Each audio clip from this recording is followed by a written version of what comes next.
మిత్రులారా, ఆలోచన చేయండి.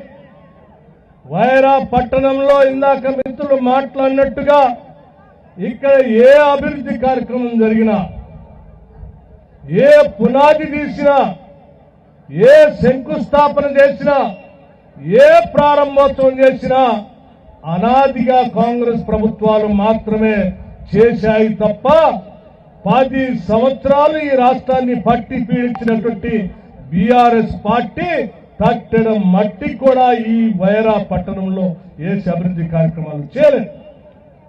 నేను చాలా ధైర్యంగా, నమ్మకంతో, చాలా స్పష్టంగా చెప్పదలుచుకున్నాను.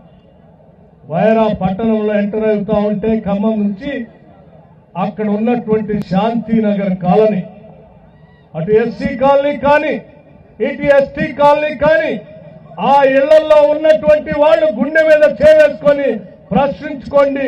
ఆ 2 కాలనీలు కట్టించింది కూడా ఆనాటి కాంగ్రెస్ ప్రభుత్వాలే.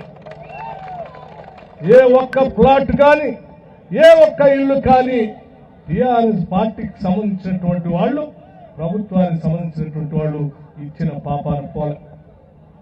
అక్కడ నుంచి ఇక్కడికి వస్తే ఇక్కడ మాట్లాడుతున్నటువంటి మాటూరుపేట కాలనీ ఆనాటి కాంగ్రెస్ ప్రభుత్వాలే ఇచ్చాయి తప్ప టీఆర్ఎస్ పార్టీ ఒక్క ఇల్లు కూడా ఇచ్చినటువంటి పాపాన పోలేదు, ఒక్క ప్లాట్ కూడా ఇవ్వలేదు.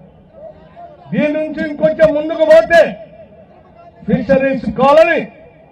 ఫిషరీస్ కాలనీలో నివాసం ఉంటున్నటువంటి ఆ కుటుంబ సభ్యులందరూ గుండె మీద చేసుకొని ప్రశ్నించుకోండి. ఆ స్థలాలు, ఇళ్లు కట్టించింది ఆనాటి కాంగ్రెస్ ప్రభుత్వాలే తప్ప బీఆర్ఎస్ పార్టీ చేయలేదు. అక్కడి నుంచి ఇంకొంచెం ముందుకు పోతే బంక్ కాలనీ అని మనం అందరం పిలుస్తూ ఉంటాం. ఆ పక్కన ఉన్నటువంటి బోడెపడి కాలనీ అని కూడా పిలుస్తూ ఉంటాం. ఆ కాలనీలో కూడా ఇచ్చినటువంటి స్థలాలు కానీ, కట్టించినటువంటి ఇళ్లు కానీ, ప్రతి ఇంటిలో ఉన్నటువంటి ఇటుక పెళ్ళని అడిగితే అది చెప్తుంది కాంగ్రెస్ పార్టీ, కాంగ్రెస్ ప్రభుత్వాలు ఇచ్చాయని.